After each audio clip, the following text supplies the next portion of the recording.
Muri yeZimbabwe tinokuchingamidzai zvekare kune chimwe chirongwa pano paZim Facebook Secrets and Confessions. Tadzoka zvekare nemamwe mamessages. Muregedzai tibva tapinda mumamessages edu atadzoka takakubatirai.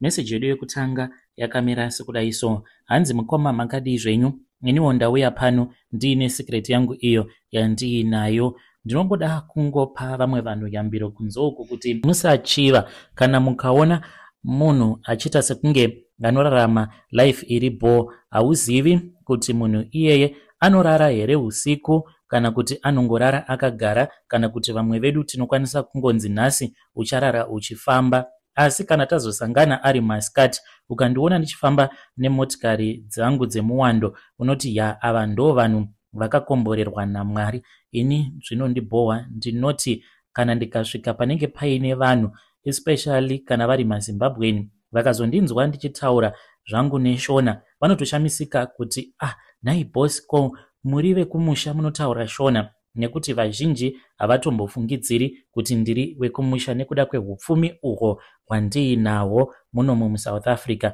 Asi mhiko dzangu dzinorwadza mukoma. Zita rangu muchanditi Tafara, uye zvekare chingoti ndine makore 43 years ekuberekwa. Ndinogara kuno kuDurban nemudzimai wangu. Saka mudzimai wangu uyu muColored mukoma. Takatanga kudanana apo pandainge ndichiri truck driver.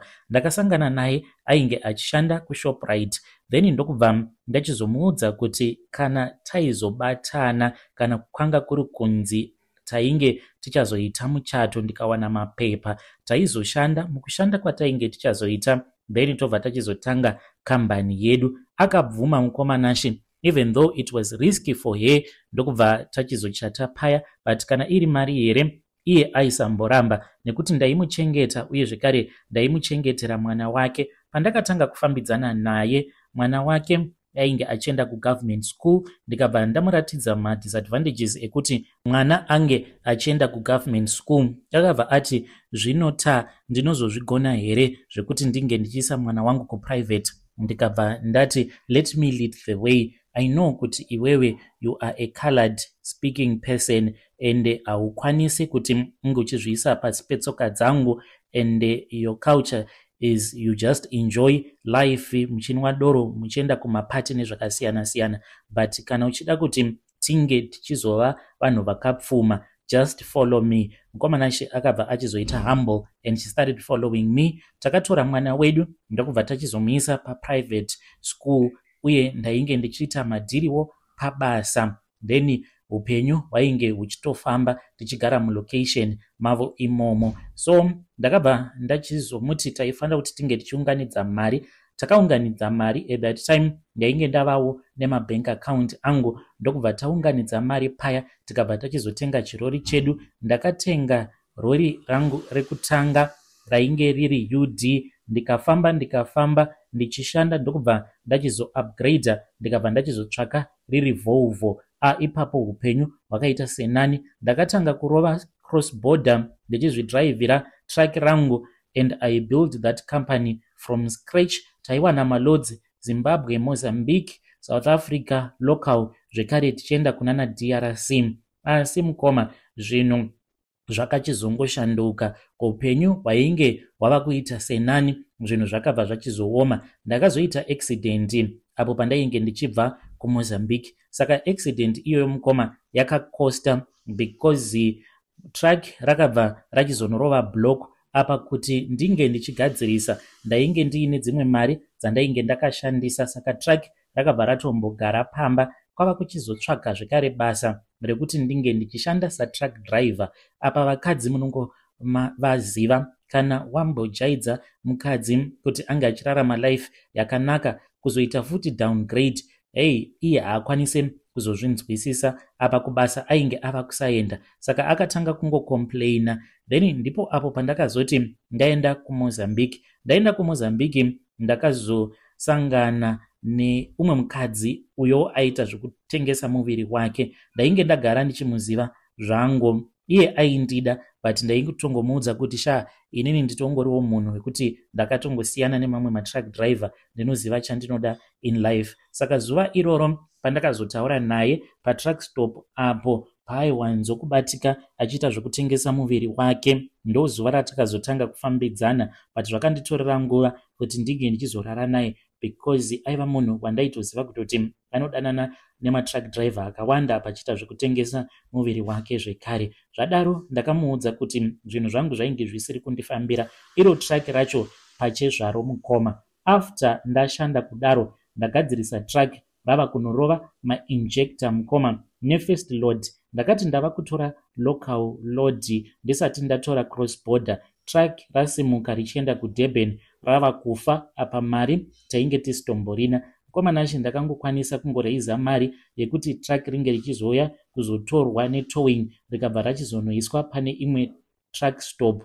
Zvinhu zvakaoma kudaro, kwava kuchizotsvaka umwe ainge aine horse ndokubva achizoenda akanotora trailer kwava kuenda akano offloader. Saka ndakaona kuti izvo zvainge zvava kuitika zvainge zvisisiri zvoga. Ndikati pano kana ndikaramba ndakangodya easy, pano ndinoshandira mahara. Kumusha uko kwainge kuina vamwe bamunini avo vatainge tichitoziva kuti ivo ndo rainge riri basa ravo. Kana mukaita sekunge munenge mava kusawirirana, kana vachida kuti unge uchisvika paposition, vanotokugadzira zvekuti zvinhu zvako zvose hazvingambofambi. Mukoma ndakabva ndati ini chakandiunza kuno ndechekuti I want to build my own empire, and izvi zvekuti ivo vane mishonga yavanoshandisa pano handichaiti zvekunamata, tava kutoti mushonga tumushonga. Saka ndakataura naye mukadzi uya akati zvechokwadi naiyewo kunyange zvake ainge achiita basa iroro rekutengesa muviri wake, but dzimwe nguva aitomboona kuti yake yaitombostaka. Saka ndopaakazoita connection neimwe n'anga yechikadzi yeko kuMozambique. Ndikabva ndati shamwari ndibatsire. Ndakaendako kuMozambique kuya mukoma. Mari dzainge dzichidiwa dzainge dzakati wandei, but ndakaona kuti zvechokwadi vainge vari munhu avo vainge vachibatsira, because after vandibatsira mukoma ndakadzoka kwava kutenga mamwe mainjector ndokubva tabairira paya vhovho kwava kumuka rikadzokera kubasa. Ende ndaitoona kutoti zvinhu zviri kutofaya, but kana kuri kunzi kunenge kuine vanhu vanenge vakakupikira kuti kunyange ukanzi waita mupfumi asi mari ichangopinda mumaoko ako ichibuda, uchinyatsokuona kuti zvechokwadi hapana kana chimwe chakambonakira chimwe. Ndini ndaiti kana tikaloda tiri 4 kana kuti 5 ndini ndaizopedzisira kubhadharwa. Zviya zvekuti unototanga wanetsana nevanhu kuita sekunge inenge yatova mhosva. Mukoma truck rangu raiti rikasimuka sanhasi uno richienda kuHarare, vamwe vaisvika vo offloader vava munzira. Ndipo apo pataizoudzwa kuti mapepa zvino aita zvekuti ndainge ndava kungogara ndichimhanyidzana nematargets. Matruck angu aitozivikanwa kuti iwo ane chinono, but nekuda kwekuti mapepa edu paingoitika kana kaera tobva tanzi mapepa ava kutotangidzwa zvekare. Mukoma I was always muzvikwereti, kubhadharwa very late. Iwo madrivers acho munhu aingoti akandishandira obva atoba obva atotiza. Ndine malodhi akati wandei akabiwa nemadriver. Ndakadzokera kwavari gogo vaya vekuMozambique ndikati gogo ndibatsirei. Makandibatsira, tarirai muone kuti zvinhu zvangu zvanga zvava kutomboita sekunge zvava kufaya nekuti ndainge ndava nematruck maviri panguva yacho iyoyo. Saka vakabva vachizoti ndati ndakatarisa ndikaona kuti uri kutevererwa nerima, mumhuri menyu mune muroyi, ende iye muroyi uyu ndiye ari kukonzeresa kuti unge uchitevererwa nerima rakaipa kudai so. Ndakabva ndachizonzi ndaifanira kuti ndinge ndichipinda mune chimwe chimba chainge chiripo. Chimba ichi chainge chiri pakati pemunda. Ndikapindamo muchimba ichocho chainge chiri chehuswa. Ndapindamo mukoma ndakabva ndachizonzi ndaifanira kuti ndinge ndichinyora zita rangu 12 times. Ndokubva ndachizotora chipepa chiya ndikadzosera kwavari ivo gogo vaya. Vakabva vachizondipa kamwe kabhonzo ako kavakanditi kabhonzo aka ndo kachaita kuti munhu kana kuri kunzi ukamushandira munhu iyeye anokubhadhara. Vakabva vati handisi uri kuona bhonzo iri, ndikati hongu. Vakati iri ibhonzo remunhu akafa achiita zvekupondewa. Handiti unoziva kuti munhu akafa achipondewa anoita sei? Ndikati hongu, anomuka ngozi. Vakati hakuna munhu anoda kumukirwa nengozi muupenyu hwake, saka iwewe ndichikupa bhonzo iri rinofanira kugara muwaleti mako nguva dzose. Kana ukashandira munhu ukapiwa basa, munhu iyeye anofanira kuti ange achishaya hope usiku nemasikati, anenge achingofunga nezvako kuti asi munhu uya ndine mari yake yandinofanira kuti ndinge ndichimupa. Vakabva vati kwandiri, nekuda kwekuti ndainge ndakaroyewa, saka varoyi vaya ivo vakaita kuti ndinge ndichizova munhu wekuti kunyangwe ndikashandira munhu, kana munhu uya akasandibhadhara anotopedzisira azotondipandukira. Mukomanashi ndakatora bhonzo riya iro randakaudzwa kuti rainge riri bhonzo remunhu, kwava kuritora ndikabva ndachizoriisa muwaleti mangu. Bhonzo iri kusvika pari nhasi ndichiri naro mukomanashi. Saka vakabva vachizoti sezvo riri bhonzo rakatorwa pamutumbi wemunhu uyo akafa achiita zvekupondewa, saka iye anozopota achindimukirawo uri mweya wengozi kuti ndinge ndichidzosera bhonzo iroro kwarakatorwa. Saka zvandinofanira kuti ndinge ndichizopota ndichiita, ndinofanira kuti pagore ndinorara nevakadzi vaya vanenge vachirwara nepfungwa, vanokwana ivo kuita 12. Izvi ndakanzi ndinofanira kuti ndinge ndichizviita no matter what. Kana kuri kunzi ndikasaita saizvozvo, zvinoreva izvo kuti mweya uya wengozi unouya otanga kunetsana neni. Mukomanashi pandakatanga kuita izvi zvainge zvakaoma. Muno macho muSouth Africa ndakambeya ndichambeya ndichitsvaka benzi, ungaribata kuti benzi uya kuno rainge risingabatike. Ndipo apo pandakabva ndachizoenda kuHarare, ndakaita sekunge ndainge ndichida kunoona imwe sister yangu. Ndakazongobuda huri usiku ndikasangana neumwe mukadzi ainge achipenga. Mukomanashi ndakadhiraivha ndikatsvaka pekupaka motikari yangu, kwava kutanga kufamba netsoka ndichidzokera kuya kwandainge ndariwana benzi riya, ndikabva ndachizoribata ndikarara naro benzi iroro. Then ndipo apo pandakabva ndachizodzoka kuno, mukomanashi ndaiva ndine rimwe track randainge ndabva mukutenga. Ndikati iri track it was a DAF model, ndikati ndo richapota richienda kuDRC. Mamwe mavhouvo awa aiwa ndeye local Mozambique, Zimbabwe, South Africa. DAF iroro mukoma mushure mekunge ndaritenga rakaenda kuDRC rikadzoka without a breakdown for the first time in my life. Profit yandakaita ipapo mukoma raita sekunge rainge risingachashandisi dhizeri. Kana iye driver ndakatomubvunza kuti ko wanga uchidriver zvakaita sei, because maprofit atakaita ipapo mukoma it was because of mhiko dziya dzandainge ndakagona kutevedzera. So I kept on going each and every month.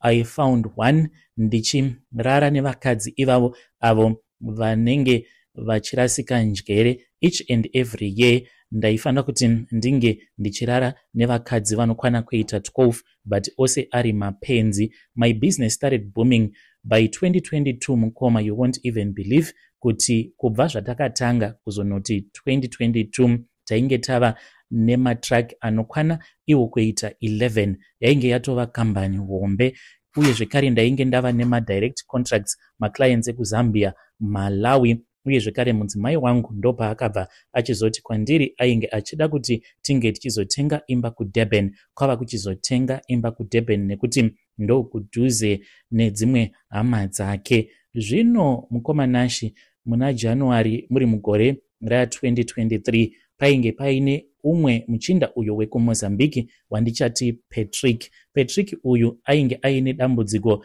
rekuti aipota achiba dhiziri, then we caught him red-handed. Saka ndakabva ndachizobatsirana natsano vangu, hanzvadzi yemudzimai wangu, ndokubva tachizomurova nekuda kwekuti ainge ari wekuMozambique. Hatina kana kumbofungidzira kuti aizoenda kumapurisa akanoti mhan'arira. Zvino akabva achizoenda kumapurisa kwava kuti mhan'arira. So ndakabva ndachizosungwa inini natsano vangu. Saka ndakasungwa muna January and February. Saka mwedzi iyoyo iri miviri ndakatadza kuti ndinge ndichikwanisa kuita mhiko dziya. Mukoma Nashi, matrack angu ose akaita mabreakdown, hakuna kana makanika akakwanisa kuti ange achimagadzira. Apa ndainge ndava nechiwarehouse changu chandainge ndichivakisa muHarare. Warehouse yangu mukoma yakangobvira zvisina asina kukwanisa kunzwisisa. Mudzimai wangu ainge ava nepamuviri with our second child, kwava kuita miscarriage. So ndakabva ndachizobuda mujeri. Mushure mekunge ndabuda mujeri, I tried mukoma kuti ndinge ndichirara nevakadzi 4 by April trying to catch up, but hazvina kushanda. Saka it was sort of like a warning. Ipapo zvinhu izvi pazvakaitika ndikatoona kuti zvinoreva kuti kana kuri kunzi ndikazototadza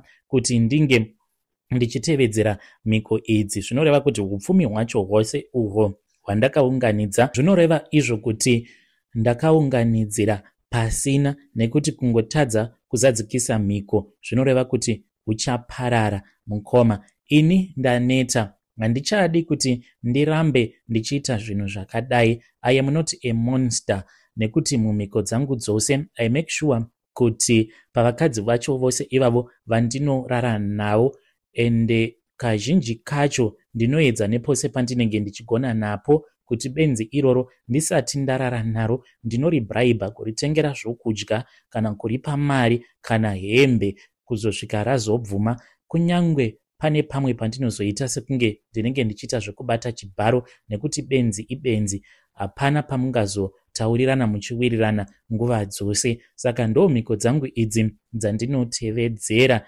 misi nenguva. Asi ndaneta mukoma, haisi nyore kuziva kuti mwedzi woga woga unenge uine mhiko dzaunenge wakamirirwa kuti unge uchizadzikisa, ende kana ukatadza kuzadzikisa mhiko idzodzo zvinoreva kuti pako panenge patokuperera. When you post my story, please tell me. Ndichange ndichizoteverera ndiri mucomment section. Ndinogara ndichizvibvunza kuti saka kana kuri kunzi ndikanzi ndarwara ke ndoita gore rose ndisingakwanisi kuti ndinge ndichizadzikisa mhiko idzi, zvinoreva kuti kunenge kuri kutopararaka kwehupfumi hwangu. Ko vana vangu vachazoita sei? Ndaiti ndakangwara, asi dzimwe nguva usiku handirare nekuda kwemhiko idzi. Dzimwe nguva ndinokwanisa kungomuka ndobva ndanzi zvawamuka hazvichatoite kuti unge uchirara, ucharara usiku hwose uchingofamba. Mukoma, ndinotongobuda panze ndotanga kufamba.